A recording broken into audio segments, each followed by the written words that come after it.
और आज मेरे सभी सदगुरु महाराज जी की जय। महाराज की बोलो जय। बाके बिहारी लाल की लाल जय। की जय। हमारी जूम सत्संग में से बापू जी की बहुत ही प्यारी लाडली बेटी शांता जी बापू जी के चरणों में चले गए हैं। प्रभु ने अपने चरणों में स्थान दे, उन्हीं के लिए एक श्लोक उनको समर्पित, उनकी याद में समर्पित करते हुए आज हम पाठ करेंगे। हरे राम राम राम हरे हरे, हरे कृष्ण कृष्ण कृष्ण हरे हरे, हरे हरे राम राम हरे राम हरे राम राम राम राम राम हरे हरे हरे। हरे, हरे हरे कृष्ण कृष्ण हरे कृष्ण हरे कृष्ण कृष्ण कृष्ण कृष्ण कृष्ण हरे हरे। हरे। वसुदेव सुतं देवं कंस चाणूरमर्दनं देवकी परमानन्दं कृष्णं वन्दे जगद्गुरुं, कृष्णं वन्दे जगद्गुरुम्। ॐ श्री परमात्मने नमः। श्रीमद्भगवद्गीता अथ पंचमोऽध्यायः। हाँ जी प्यारी सात संगत जी, हम पांचवें अध्याय का श्रवण कर रहे हैं, जिसके श्लोक क्रमांक हमने 11 तक श्रवण किए। थोड़ा सा सारांश, फिर आगे अगला श्लोक श्रवण करेंगे।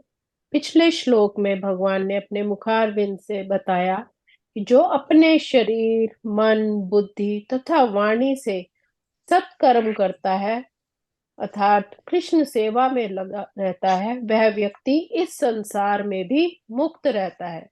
भले ही फिर वो अनेक प्रकार के भौतिक सांसारिक कार्यकलाप क्यों ना करता रहे, उसमें अहंकार नहीं रहता, क्योंकि वह इसमें विश्वास नहीं रखता कि भौतिक शरीर है अथवा यह शरीर उसका है।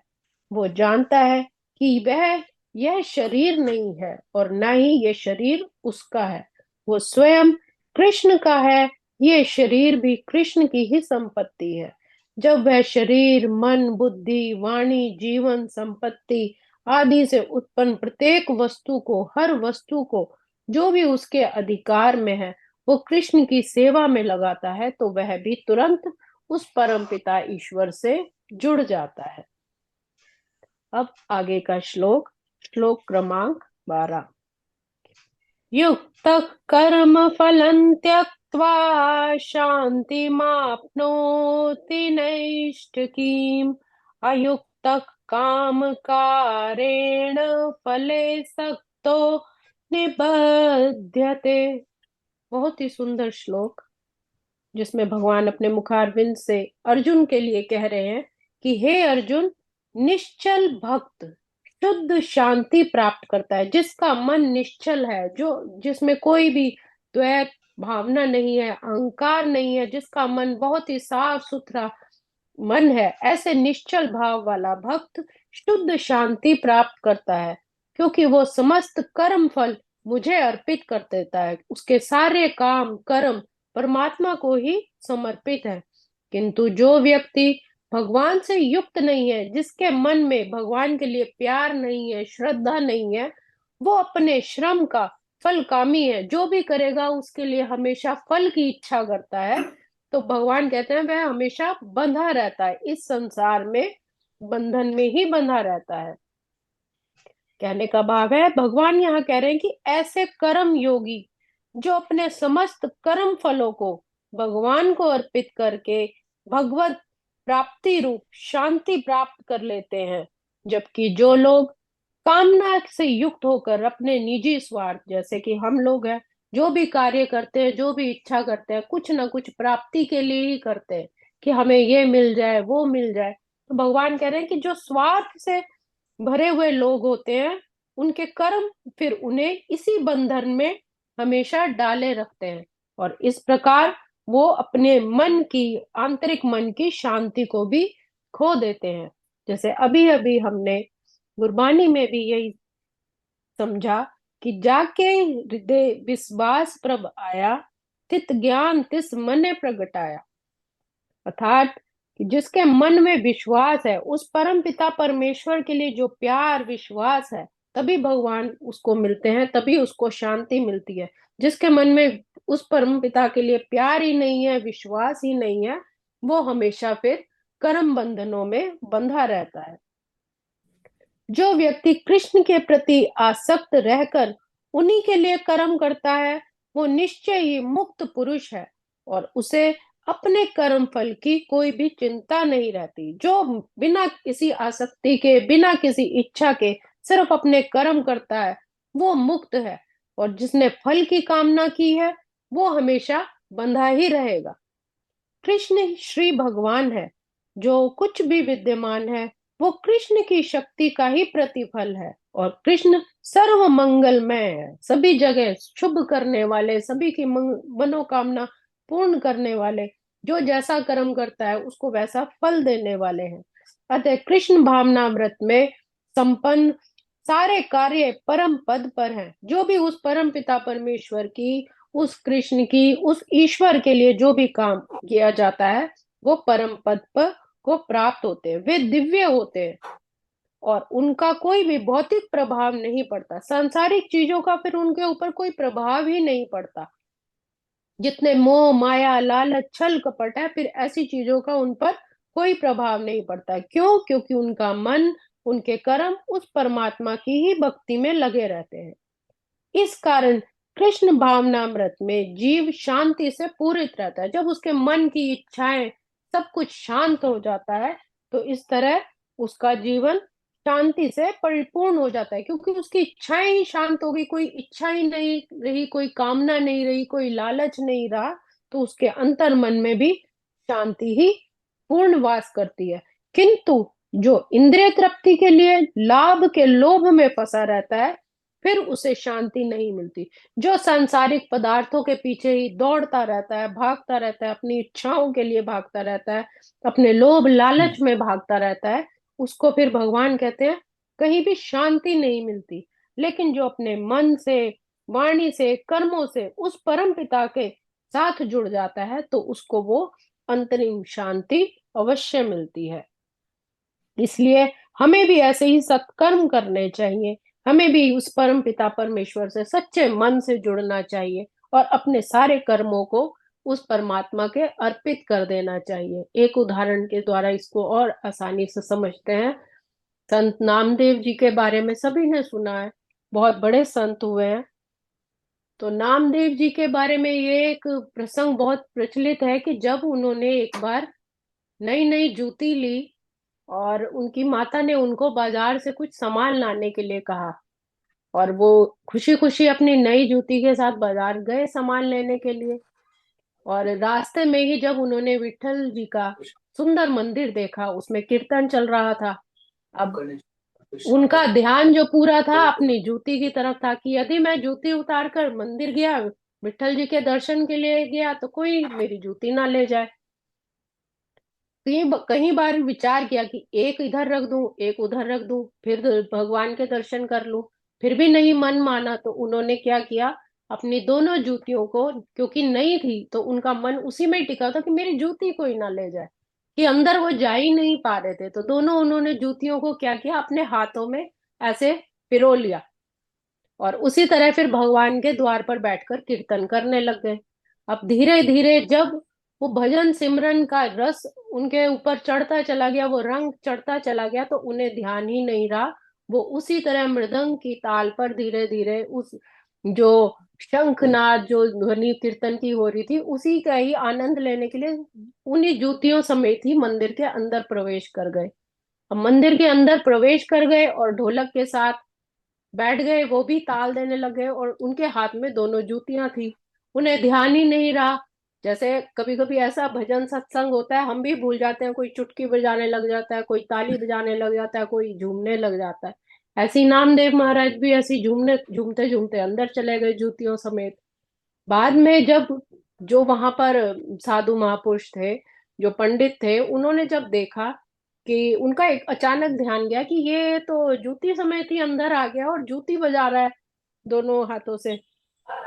तो उन्हें बड़ा क्रोध आया, उन्होंने उनको रोका, रुक, तुम बाहर जाओ, ये तुम क्या कर रहे हो, जूती लेके अंदर तुमने प्रवेश कर दिया।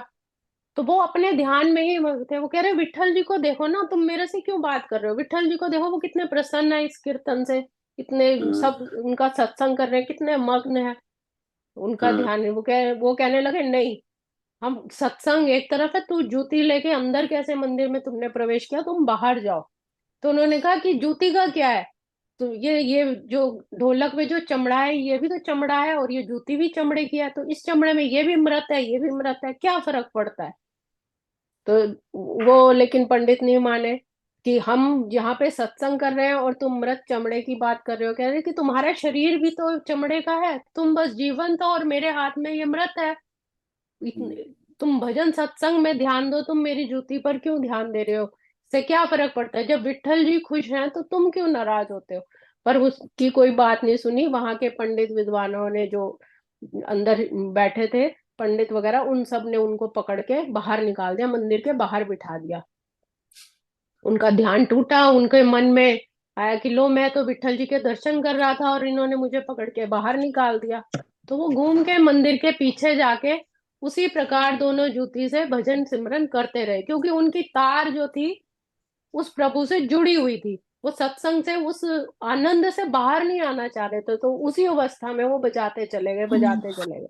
तो भगवान, जब विट्ठल जी ने भी देखा, अब अपने भक्तों की जब ऐसी दशा देखते हैं तो भगवान भी पिघल जाते हैं। फिर उन्हें भी नहीं ये ध्यान रहता कि ये क्या कर रहा है, क्यों कर रहा है। वो सिर्फ एक प्रेम की भाषा समझते हैं, उस निश्चल मन की भाषा को समझते हैं, जिसका मन साफ सुथरा होता है। तो ऐसे हृदय में फिर परमात्मा भी वास करते हैं। और वो विट्ठल जी का जो मंदिर का द्वार था, वो घूम के उधर नामदेव जी की तरफ चला गया, वो जिधर वो बैठे थे। तो वाह। इस तरह पूरा मंदिर का द्वार ही जैसे घूम गया जैसे जिधर वहां विठल पे जी जो बैठे थे। मक्का मक्का जो मदीना है, वो मक्का, वो गुरु नानक देव जी, जी ने ऐसे ही मतलब पूरा घूम गया, गुरु नानक देव जी ने घुमाया। ये अच्छा, वाह, नामदेव जी ने बहुत हाँ सुंदर। जी। गुरु रविदास का भी इसी तरह घूमया सी जी। हाँ। हाँ, तो जिधर जय। परमात्मा भी उधर ही मुड़ जाते हैं जिधर उनको भक्त उनको बड़े प्यार से याद करते हैं। तो वाह। कहने का यही भाव है कि निश्चल भक्ति से, शुद्ध मन से जो उस परमात्मा को याद करता है, तो उसको आंतरिक शांति मिलती है। और अपने सारे कर्म फल, उसका जो भजन सिमरन था उस परमात्मा के लिए था, और उन्हीं को समर्पित करते हुए वो भजन बोल रहा था। तो इस तरह, और जो व्यक्ति भगवान से युक्त नहीं है, सिर्फ नाम नाम ऊपर ऊपर से उनका सिमरन कर रहे हैं और उनके मन में उस परमात्मा का वास नहीं है, तो फिर वो व्यक्ति बंधनों में ही बंधा रह जाता है। जैसे हमारे सत्संग में भी जो भजन सुनाते हैं, तो मन से जो श्रद्धा से सुनाते हैं, तो वो परमात्मा जरूर सुनते हैं और उनका वैसा फिर फल भी उनको मिलता है। तो आज के श्लोक को हम यही समाप्त करेंगे। ओम श्री कृष्णार्पणमस्तु। हरे नमः, हरे नमः, हरे नमः। श्री कृष्ण गोविंद हरे हरे हरे मुरारे, मुरारे नाथ हे नाथ नारायण। नारायण वासुदेवाय। श्री कृष्ण गोविंद हरे मुरारे, हे नाथ नारायण वासुदेव, हे नाथ नारायण वासुदेवा, हे नाथ नारायण वासुदेव, हे नाथ नारायण वासुदेवा, हे नाथ नारायण वासुदेवा। श्री कृष्ण गोविंद हरे मुरारे, हे नाथ नारायण वासुदेव। लुबा के बिहारी लाल की जय, मेरे जी, सतगुरु महाराज की जय। आज ज्यादा अधिक समय लेने के लिए मैं क्षमा चाहती हूँ संगत से। नहीं कोई है। बहुत धन्यवाद। आप भगवान कृष्ण के मुखारबिंद से निकले हुए श्लोक आप समझाती हैं, तो हमारे बड़े अभाग्य हैं, बड़े हम खुशकिस्मत हैं भाई। धन्यवाद संगीता आपका। हाँ जी।